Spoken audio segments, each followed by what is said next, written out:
Welcome to Subramani. Another query on email. A 32-year-old, okay, let me tell you the story in his own words.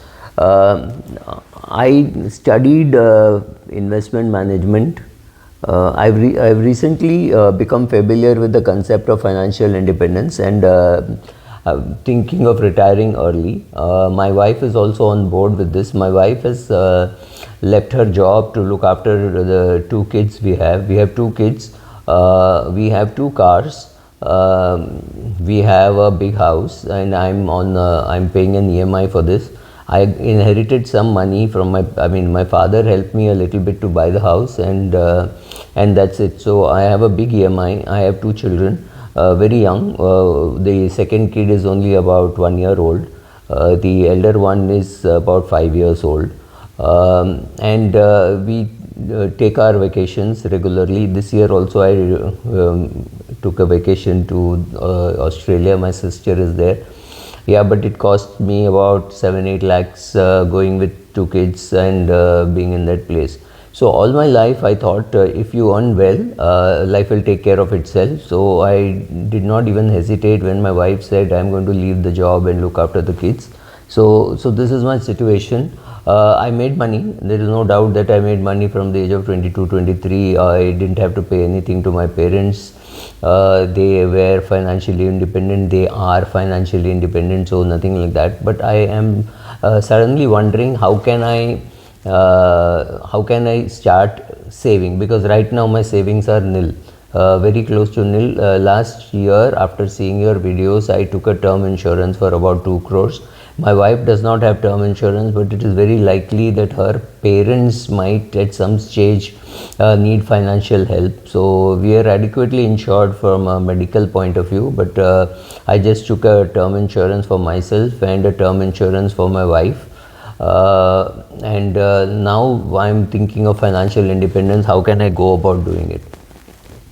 This is the question, or this is the gist of the question. I have not put in the numbers and all, but yeah, he does not have any saving at the age of 32, and a wife, maybe 34. His wife is 32, and he has no clue how to go about doing it.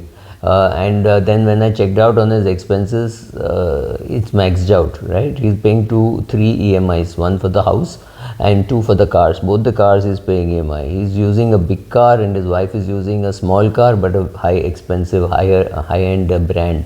And they have absolutely no money to save stroke invest, right? So I asked him, why do you not have money? And he said, no, my father saved all his life and he never enjoyed life. So I think I thought I should spend money. So I spend money. My sister is married. She's in Australia and she's elder to me. And so I made a trip to visit her. But otherwise also we take expensive vacations when we go. We have not gone for a vacation we had not gone for a vacation for a long time because of COVID, and then my kid being just 1 year old. So what, for last 2 years, 3 years, we had not gone for a vacation. So we went for a vacation this year. So I told him that financial independence is a nice new term, which is much better than retirement, because retirement looks like an old person's problem. Right, that's a problem even with the Retire Rich book. It's not meant for the 40-year-old, it is meant for the 22-year-old. Retire Rich, there is a byline there which says invest rupees 40 a day. So I said, well, you missed about last 10 years of compounding, and you have missed out your biggest asset of your wife working and bringing home 30-40 lakhs. He was earning about 1 crore and 1 crore plus, so he was definitely earning extremely well for a 32-year-old. Very few 32-year-olds earn this kind of money, so he was earning very well. His wife was also earning very well when she decided to leave her job and look after the kids. And I asked him very bluntly, is it not possible for your wife to take up a job again? Because that was going to be the biggest cash flow which I could see. Then I said, look, you can do dramatic changes. You can give up one car, you can shift to a smaller house, but that would be far more difficult. Give up some small habits. So then you realize that his habits include eating out 2-3 times in a week, or 3-4 times in a month. I said, it's going to be so difficult with the kid. So he said, no, sometimes we eat out, sometimes we order it on Zomato or Swiggy, or things like that. So a lot of habits which are what I would call bad habits, not that I'm saying that all habits are bad habits, but some of his bad habits were spending a lot of money on eating out. That was one big thing which was perhaps hurting his health also. Buying too many things which they didn't need, having a very very big house. I would say very very big house in the sense it was a 4 BHK in a good location for which he was paying a huge amount as EMI. He had not made enough down payment, so there was a huge EMI. If he dropped dead, the family would get about 2 crores as a term insurance, which actually, according to me, was just not sufficient to maintain that lifestyle. He needed 10 crores of annual life insurance. The loan had to be repaid, the car loans had to be repaid, the lifestyle to be sustained. He needed much bigger term insurance. So first step I said, go and take a higher term insurance.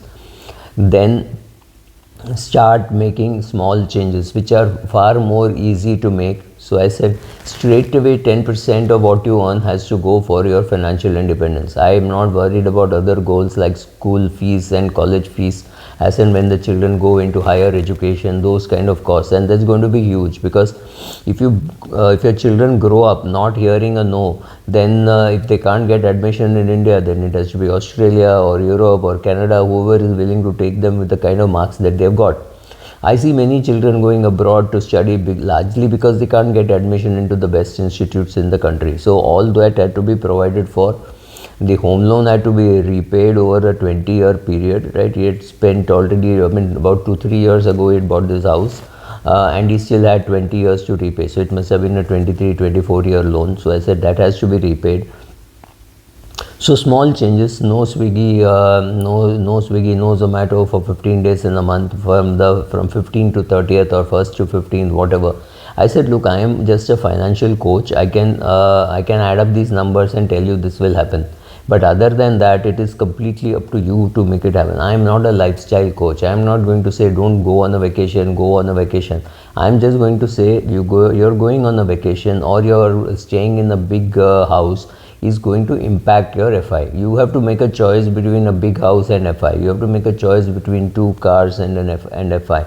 You have to make a choice between foreign trips and FI. I mean, if you want to see the beaches, it's not only in Australia that it is available in Bombay, available in Goa, available in Puri, available in South India, right? India has got a big coastline. Now, if you insist on these things, your FI gets delayed. I am not getting into any value judgment. Should you go or not go? If you go, your retirement gets delayed. That's all. Luckily, he's woken up at 34. His wife is 32, and his wife was a little wondering how will she go to work with a 1-year-old. I said, well, people leave kids in the creche. You have to make a choice between how much money you want. Do you want your husband to come back at 5:30 in the evening and take you for a movie, or do you want him to come at 11 o'clock and also go for vacations, right? That choice is not going to be very easy for people to make. There are many women who complain, oh, I don't like this, he's killing himself, he's working so hard. But the same woman also wants a foreign vacation, she wants a bigger house, a bigger car and all that. There is a conflict. My job was not to help them with investments. My job was just to tell them, look, these are conflicts. Can you make dramatic major changes, shifting to a smaller house, etc.? Maybe not, but at least start with the small things. Start doing a lot of things at home by yourself, right? You have a 1-year-old kid, I can understand. But a maid for the kid, a cook, a regular maid and a driver is a luxury which you can't afford at this salary level. Yes, of course you can afford this at this salary level, provided you are going to inherit a lot of money, your house is inherited, you're not paying an EMI, then it's okay. You cannot earn well, spend well, save well and invest well. That's not going to happen. You earn well, that is good, he has done that.